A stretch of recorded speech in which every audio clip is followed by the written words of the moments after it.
I'm joined today by my guest, Heather Staff. How are you doing, Heather? I'm great, thanks. How are you? I'm very well, thank you. I'm very well.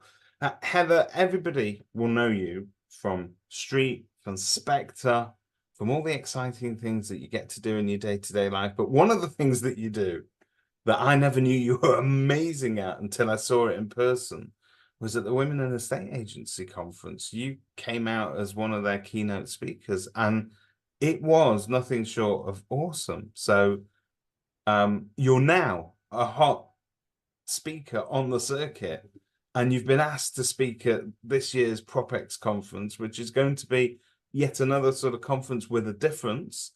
Um, and it's for charity. So tell me a little bit of how you feel about being involved in that. I'm really excited about it. I absolutely loved speaking at Women in Estate Agency. It was a really nice vibe, really great conference, loads of great speakers. So I felt a bit honoured to be amongst the list of people that were speaking. And I feel similarly about PropX, to be honest. It sounds like a great cause, great lineup, great venue as well. I'm pretty excited about that. Didn't know that was there. So yeah, very excited. In terms of your speech at the Women in Estate Agency conference and the one that you're going to be giving to us, without giving us any spoilers, you're speaking from personal experience, really, in terms of how you've built your company and culture. Those things seem to be rather important to you, and other people are taking inspiration from them as well. Um, is it sort of weird opening the door to your personal experiences so publicly?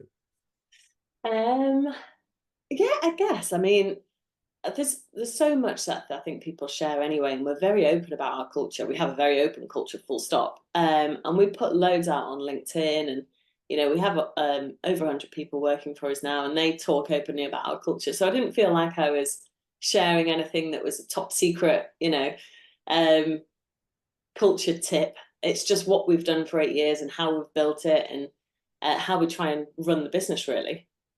And it's basically a constant learning process and refining that. I'm presuming you never stop learning how to improve that process. Yeah, 100%. I mean, me and Tom were very deliberate about culture from day one, which sounds a bit stupid when there were just two of you. Yeah. I think maybe probably because I'm a female founder and he's a gay man, like culture and diversity and the type of organization that we wanted to run was very important to us both from day one.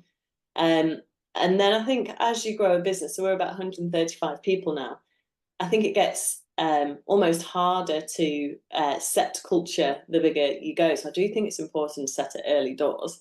But then running a business with two people versus 10 versus 50 versus 135 that we're at now gets very different every time. So you just have to constantly learn. And if there's stuff where you think that you've got gaps, you just got to adapt.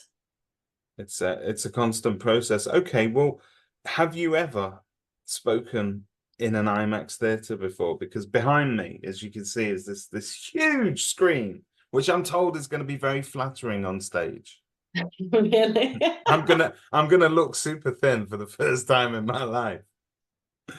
Tall and Amazing. thin and handsome. That's how they're going to describe me on the day. But it's quite a venue. I mean, it's right in the middle of the country, so we're at Birmingham to try and lure a few of those people from the south back in towards the north where we are now, Heather, and then sort of drag the rest of the country in, so it's really sort of accessible.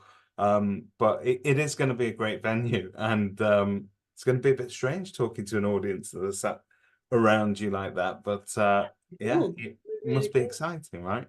Yeah, it is exciting. It is. I think it'll be a great event. Well, looking forward to having you there on September the 20th. Thank you so much for everything that you're doing. Thanks for giving your time to this fantastic cause.